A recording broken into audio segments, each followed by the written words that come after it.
15 million members, empowered to learn, to create, to grow, to harvest, to lead, to dream. Equity. Karibu member. All I do is win. I wake up, I win. I close my eyes, and I win. We got an emergency, girlfriend.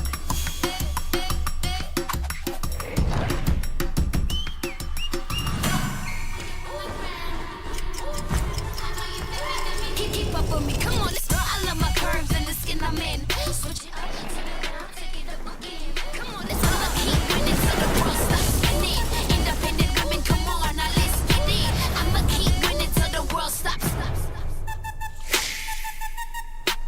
Wow, you look great. Did you just come from the salon? Darling Abuja, braids that stay salon fresh no matter what.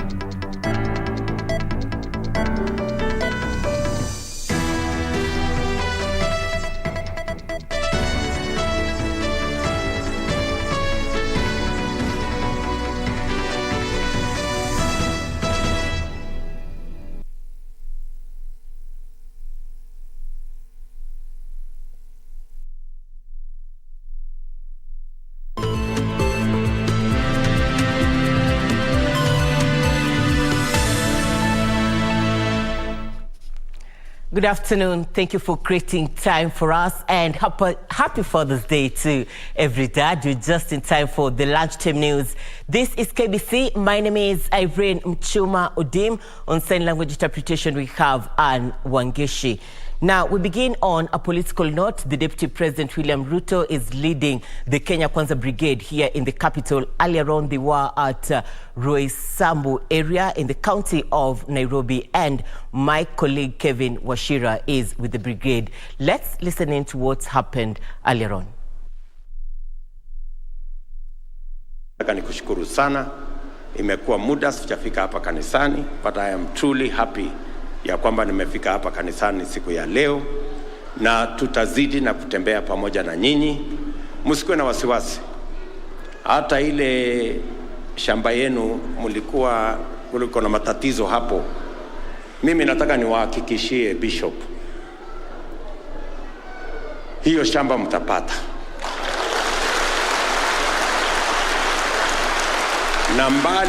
Na mbali na hiyo ni kidogo. Sasa tutawatafutia shamba ya serikali tuwapatie.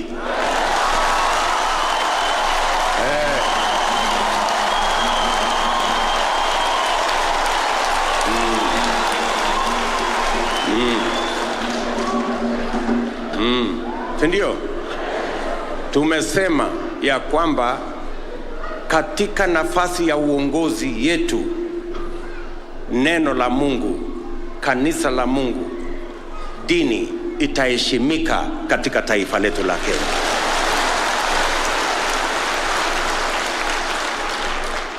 Vitisho dhidi ya kanisa, madharau dhidi ya watu wa Mungu itakoma katika taifa letu la Kenya. Na tutafanya iwezekane ili serikali isaidie kanisa kufikia malengo yake.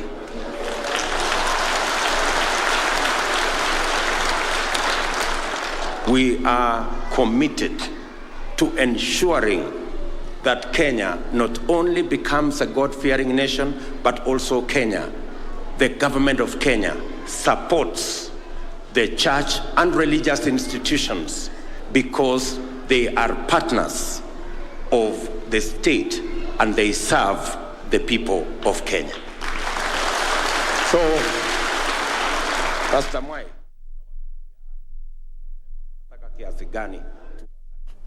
Deputy President William Ruto there earlier on in Roysambu. This as he woo voters in the county of Nairobi ahead of the August polls, 50 days to the big day. Now, Kitui gubernatorial candidate and former Kitui Senator David Musila has called on voters to independently vet politicians before voting them into office. Musila says no one should be coerced to vote. Meanwhile, Garissa Township Member of Parliament Eden Duale has challenged the government not to weaponize the criminal justice system. Former Kitui County Senator David Musila has faulted the move by Wiper Party leader Kalonzo Musyoka to front Julius Malombe for the gubernatorial seat. Musila says voters in Kitui must be allowed to practice free will at the ballot. Our people know what to do in these elections, and they will not accept any person or persons coming to tell them who to vote for. Musila spoke even as Green Thinking Action Party leader Dr. Isaac Kalua urged Kamba leaders to use their positions of influence to better the lives of locals. Wakenya wengi hawajui MCA wao ni nani. Unaenda tu kujaza kiholela holela. Ndio kwa sababu tuko na wazee na tunaendelea kukosa vijana katika uongozi kwa sababu hakuna sheria, hakuna kitu chochote ambacho kimewekwa cha kuhakikisha mambo ya vijana wako katika serikali na kuendeleza mambo tofauti. Meanwhile, Garissa Township MP Aden Duale has accused the government of malice in the ongoing crackdown on fake examination certificates. Those who are in power have got 52 days to go. Do not be used. In Kiambu County, Governor James Nyoro has called for a level playing field in the ongoing campaigns. Nyoro accused some of his opponents of political sabotage. Ni vibaya sana kama kijana unatumwa ukatoe posta ya mtu mwingine. Ukishikwa na IBC utapelekwa kotini peke yako. Elsewhere, a section of candidates under KANU in Nairobi County has implored the Independent Electoral Boundaries Commission to remain steadfast in vetting the suitability of gubernatorial and presidential candidates. KBC wakaze kamba kabisa, sababu in the city and anywhere in the country hatutaki viongozi ambao ni walagai. Na si lazima kiongozi fulani ama juu mtu wako na jina fulani lazima akwe ndiye governor ama akwe ndiye kiongozi katika kipindi hichi. In Lamu, gubernatorial candidate Umra Omar has promised to improve the county's economy using its rich resources, which she says have not been tapped. So tunataka viwanda hapa Lamu County. Tuko na pamba, tuko na biksa, tuko na nyanya zinaoza, maembe hayana bei, melon tunakanyaga melon na malori. Umra will be battling it out with 3 other candidates, including the incumbent Fahim Twaha, former Lamu Governor Issa Timami, and former Deputy Governor Eric Mugo. Today is Father's Day, celebrated every 3rd Sunday of June. Father's Day is a holiday set aside to honor fatherhood, paternal bonds, and influence in the society. The day is held on various dates across the world, and different religions maintain their own traditions of honoring fatherhood. Take a look. The Outreach Assembly Church in Thika, Kiambu County. Sunday service was dedicated to fathers. We have a history and a culture where we celebrate mothers and forget the fathers. And therefore, the boy child has always felt insecure, felt left out, felt threatened. So we decided that we want to begin celebrating fathers so that the boy child can see an image and have hope that there is something good that can come from the fathers. Wazee ni wakati wetu, tuamke, tuwe a little dad, a little father. Amkeni wazee, tusikae kama tusiachilie watoto wetu. the congregation noting that society is increasingly neglecting fathers. Reverend Phyllis Githaiga observed that most men have abandoned their families and abdicated their parental duties. Kwa wababa wote ambao wananisikiza ya kwamba nyinyi ni watu wa maana, nyinyi ni viongozi, na msijiigize kwa mambo ambayo yataweza kukosesha taifa letu future ama maisha ya baadaye. Vijana wetu wanawatazama, watoto wetu vijana wanawatazama. Her statements were echoed by Bernard Karaoke Karanja, who is advocating for the introduction of a special enterprise fund for men, similar to that currently enjoyed by women and the youth. Responsibility kubwa sana ama changamoto ni ya kwamba baba kazi yake ni ya kuprovide katika kutoalia katika familia, na ako na responsibility nyingi sana. Wakati kama huu, wakati ambapo economy yetu imeenda chini sana, kuna challenges nyingi sana kwa kuhusu mababa zetu. In Catholic countries of Europe, fatherhood has been celebrated on March 19th as St. Joseph's Day since the Middle Ages. In the United States, Father's Day was founded by Sonora Smart Dodd and celebrated on the third Sunday of June for the first time in 1910. Jacqueline Masharia for Lunchtime News.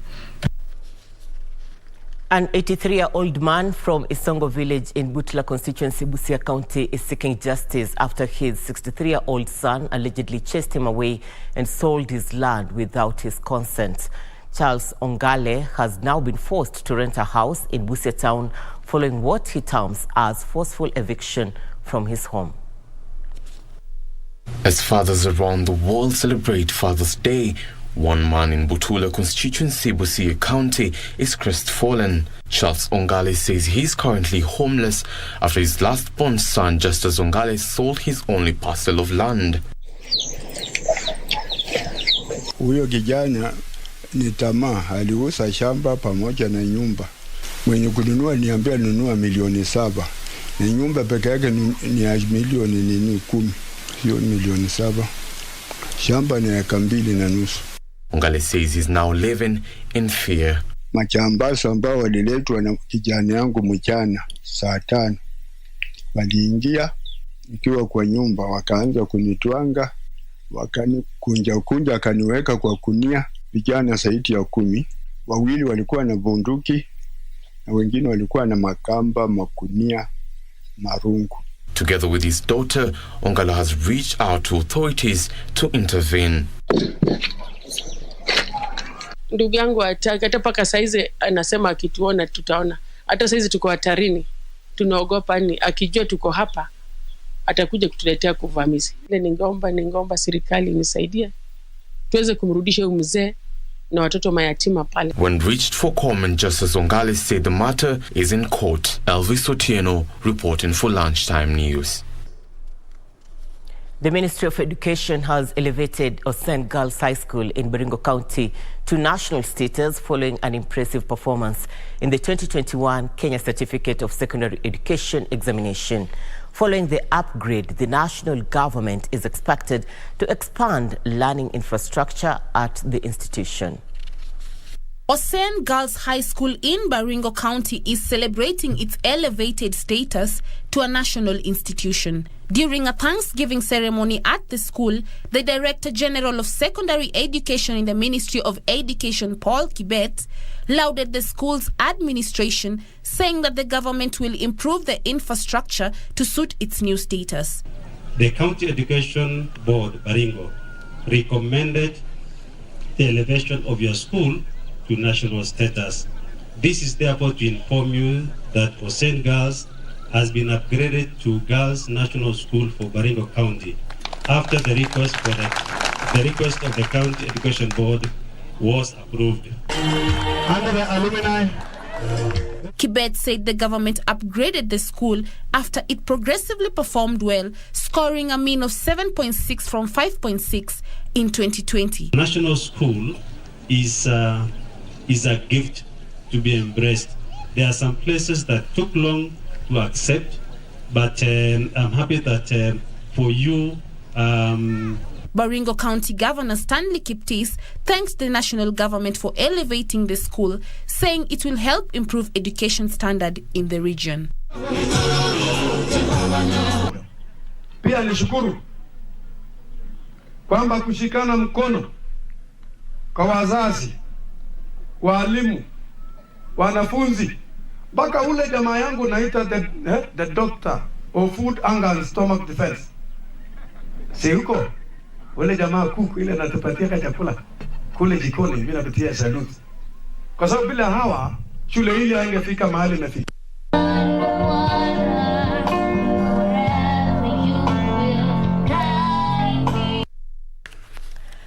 You're watching the Lunchtime News. And a police colonel of the Azimio Umoja Brigade is in Kasarani. Kamche Menza is with the team. We'll be linking up with her likely after the break. See you in a short while.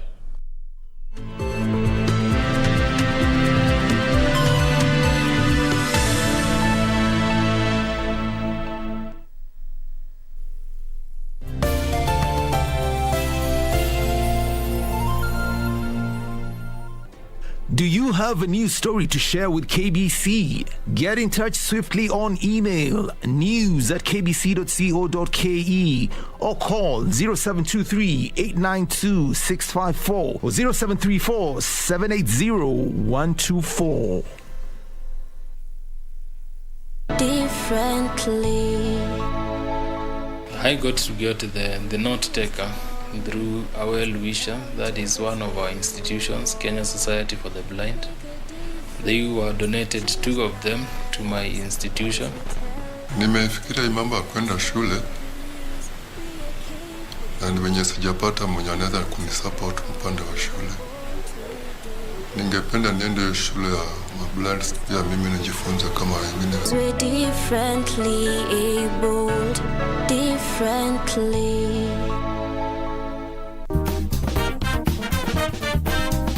Sexual violence has become a recurrent and a brutal feature in the general elections in Kenya since the 1990s. What makes electoral-related sexual violence stand out?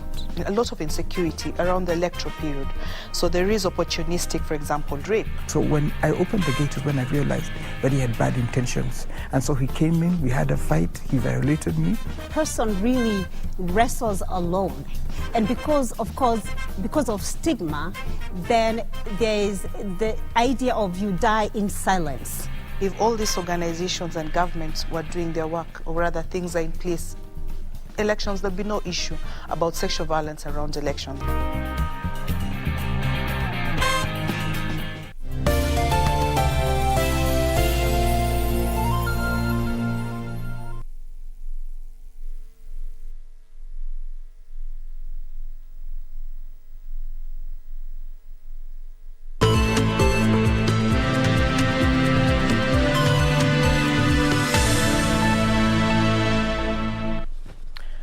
You're watching the Lunchtime News. Welcome back. Kenyans are being encouraged to be environment conservationists and tree planting ambassadors in order to help the country manage climate change.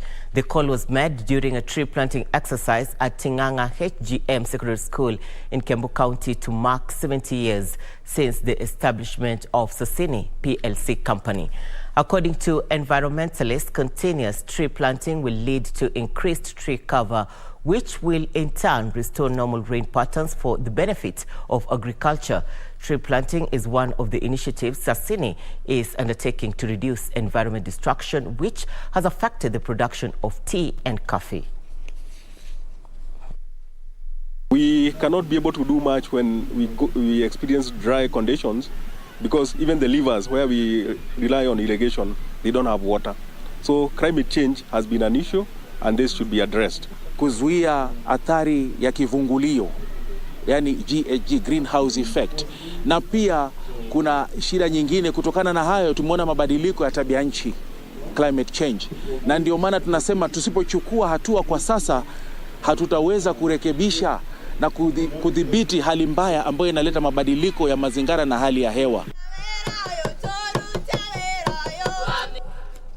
French citizens are voting in second-round polls to decide who will control their National Assembly. President Emmanuel Macron was re-elected in April after defeating the far-right, but this time the challenge is harder. Far-left Jean-Luc Mélenchon leads a left-green alliance that finished neck and neck with Macron only a week ago. Opinion polls indicate the alliance is likely to stop the president's winning the 289 seats he needs for an outright majority. Several ministers in the Macron government are battling to keep their seats and hold on to their jobs.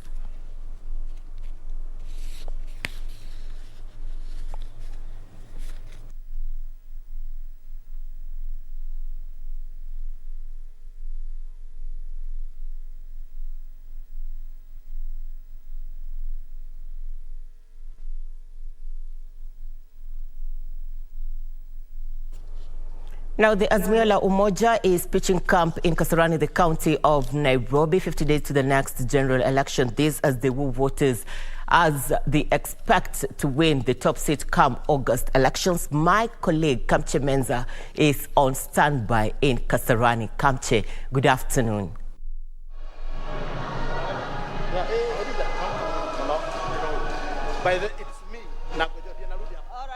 Good afternoon to you back in studio. Like you said, we are coming to you live from Kasarani Stadium, where this afternoon the Corino Church is holding its 100 years commemorating since the time the church began. And without much ado, I'm joined by one of the leaders of the churches, Bishop Timothy Kamau, and we understand that this event will be the main guest for this particular event will be the head of state, President Uhuru Kenyatta.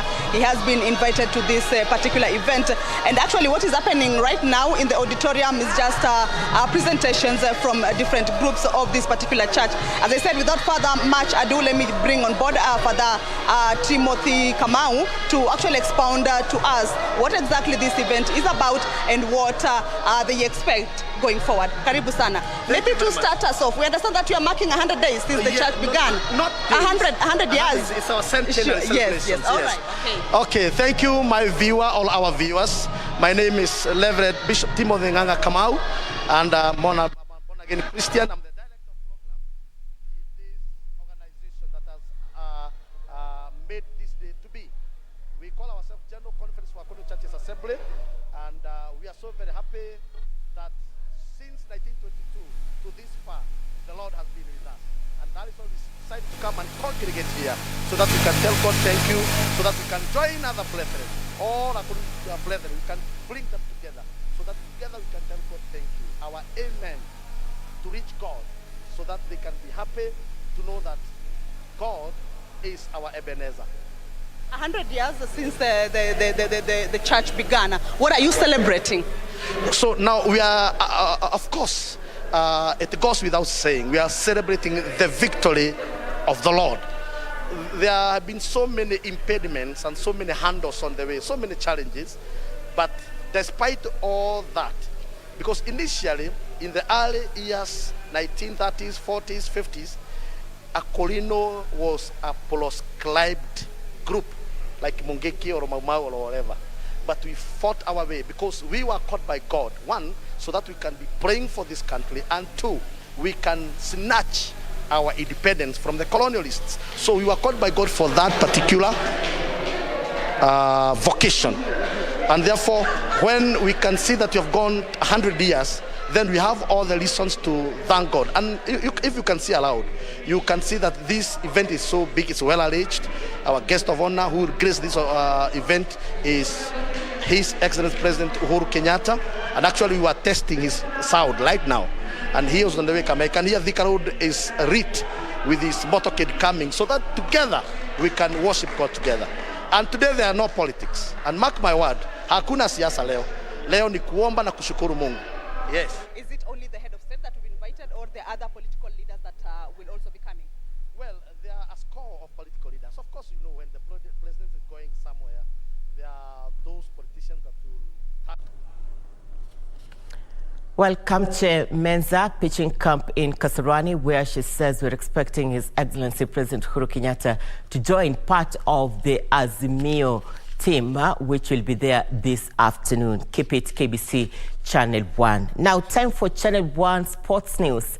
Phase 2 Football Club was formed in 2005 with the sole purpose of identifying and developing sports talents in the informal settlements here in Nairobi County. The club has so far signed a total of 40 budding soccer players. Their main aim is to give youth something to do and gradually reduce cases of social vices in the informal settlements here in the county of Nairobi.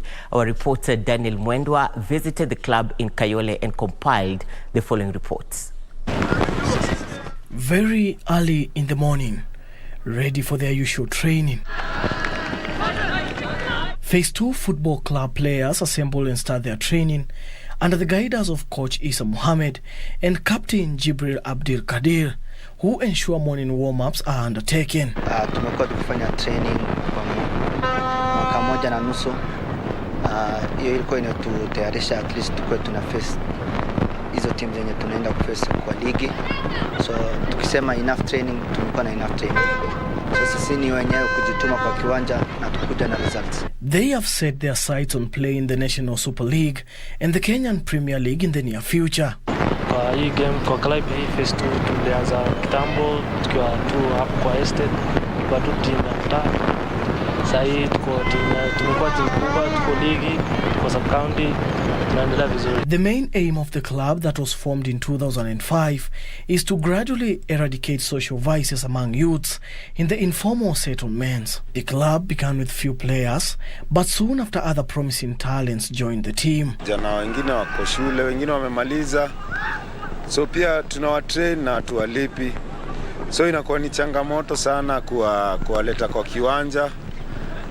Lakini tunajaribu sana tuwaongeleshe warudi kwa kiwanja kwa sababu hata wakikaa kule mtaani hawasaidiki. The club mentors youths and inspires them, and it has been running smoothly until 2020 when COVID-19 hit the globe, leading to the suspension of sporting activities in Kenya. Vile COVID imekuja pia imeathiri mabiashara, so imetupatia changamoto. Hata kuna vijana wakati mambo ya sports ilisimama, wao pia waliamua kuacha. So kuwarudisha tena kwa kiwanja imekuwa ni changamoto. The club, which consists of 40 players and 30 academy players, has also appealed to the Ministry of Sports and well-wishers to help them financially. Tuna matarajio na ya muhimu sana msimu huu ni kupanda ngazi. Tutoke kwa sub-county, tuingie county league. Hiyo ndio mission ama objective ile tuko nayo kwa sahi.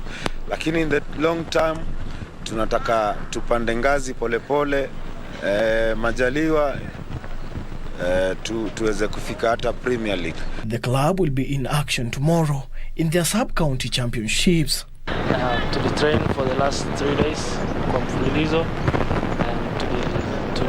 Tulitrain tu ile tactics ya kesho, game ya kesho. So tuko tayari kesho kupambana na kuchukua hizo 3 points.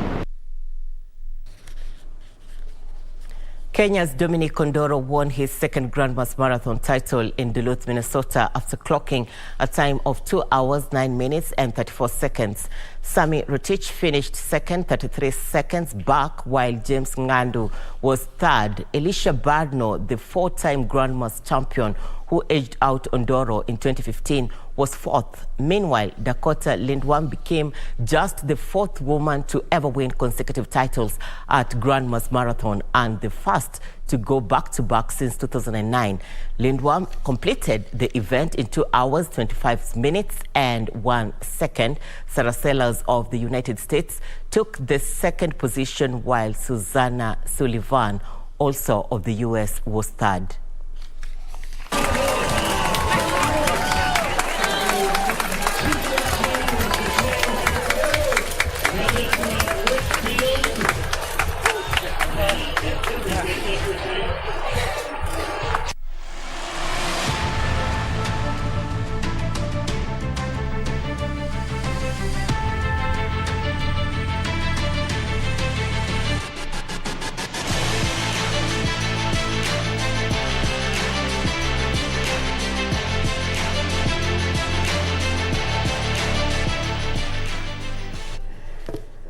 Well, before we wind up the bulletin, let's cross the borders. NATO's Chief Secretary General Jens Stoltenberg warns the Ukraine war could last 4 years and called the West to prepare to continue supporting Ukraine. His comments came as United Kingdom Prime Minister Boris Johnson also warned of the need to brace for a longer-term conflict.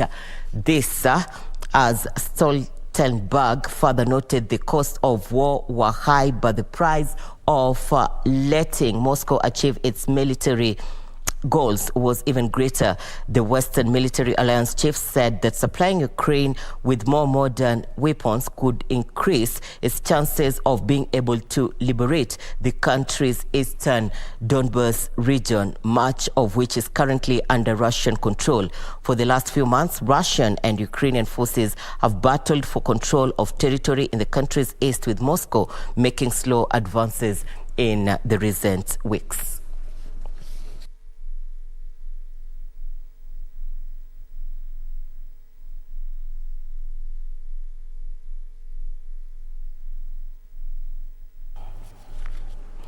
We have come to the end of Channel 1 Lunchtime News. Thank you so much for your company. For more details on just aired news and many more, do log on to www.kbc.co.ke. My name is Irene Mchuma Odem. On sign language interpretation, we have Anne Wangeshi on behalf of the entire team. Good afternoon.